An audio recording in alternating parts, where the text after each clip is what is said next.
Pembelahan sel adalah sebuah proses yang dilalui oleh sebuah sel untuk dapat membelah. Jika sel tersebut adalah sebuah sel dari unicellular organism atau organisme bersel tunggal, maka pembelahan sel artinya adalah reproduksi. Sedangkan untuk organisme multiselular, pembelahan sel bisa terjadi untuk tujuan pertumbuhan, regenerasi, dan juga reproduksi. Nah, ide besarnya kira-kira seperti itu ya. Sekarang kita masuk dulu ke yang namanya siklus sel.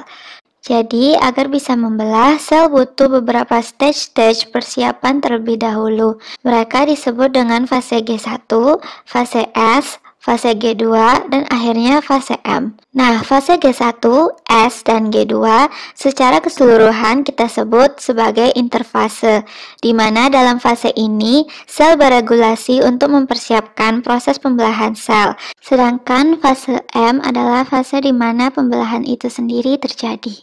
Tapi untuk secara lebih detail, apa aja sih yang sebenarnya terjadi pada sebuah sel dalam setiap fase-fase tersebut?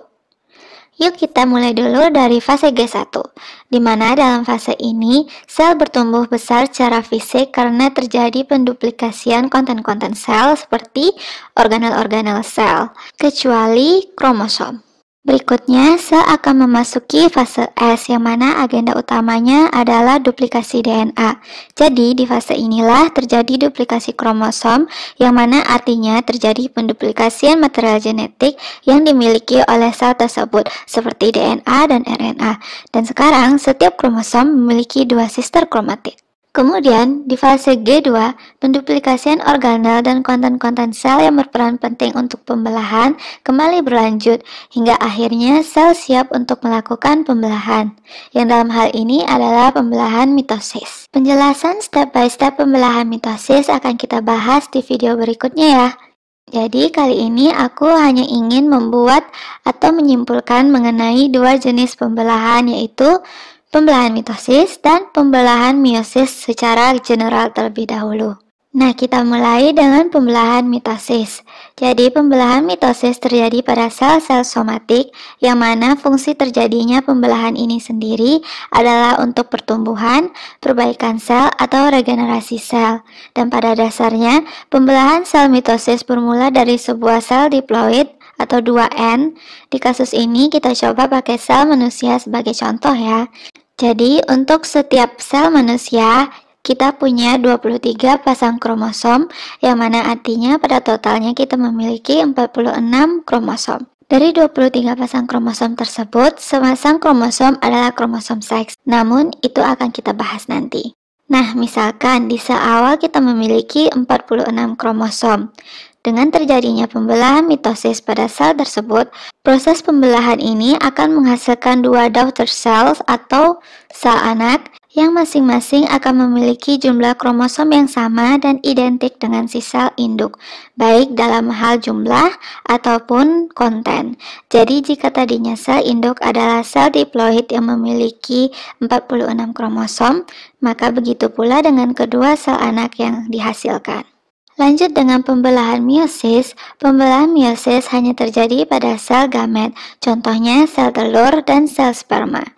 Hal utama yang membedakan meiosis dan mitosis adalah pada meiosis sel induk yang diploid melalui proses ini akan menghasilkan sel anakan yang haploid, yang mana masing-masing sel anak hanya akan memiliki 1 set kromosom dan biasanya akan memiliki material genetik yang berbeda dengan induknya karena proses crossing over yang terjadi pada saat proses pembelahan, dan itu nanti akan memunculkan rekombinasi. Pembelahan meiosis terjadi dalam 2 tahap, meiosis 1 dan meiosis 2. Meiosis 1 adalah tahapan di mana 2 set kromosom dibagi menjadi 1 set kromosom pada masing-masing sel anakan, yang mana masing-masing dari sel anakan akan mengalami pembelahan yang lain, yaitu proses meiosis 2, yang mana pada dasarnya prosesnya sama dengan pembelahan mitosis. Konsep sama yang kita pakai di sini adalah berbeda dengan meiosis 1 yang tadinya dalam proses tersebut sel anakan akan memiliki setengah dari set kromosom si sel indukan. Pada meiosis kedua tidak ada pengurangan set kromosom, sehingga pada akhirnya akan ada 4 sel anakan haploid yang tidak identik dengan sel induk tadi. Oke, kalau begitu Tuh, kita sudahi dulu video kali ini dan semoga tidak ada lagi dari kalian yang bingung tentang perbedaan antara pembelahan mitosis dan pembelahan meiosis, dan juga kalian paham tentang apa sih itu pembelahan sel. Pembahasan lebih jauh tentang masing-masing dari pembelahan sel tersebut. Apa sih mitosis itu? Singkatnya, mitosis adalah sebuah proses di mana satu atau sebuah sel membelah menjadi dua sel baru yang memiliki material genetik yang sama. Mitosis sendiri terdiri dari beberapa tahapan, yaitu profase, prometafase, metafase, anafase, telofase, dan akhirnya cytokinesis, yaitu saat sel akhirnya terpisah menjadi dua sel yang berbeda.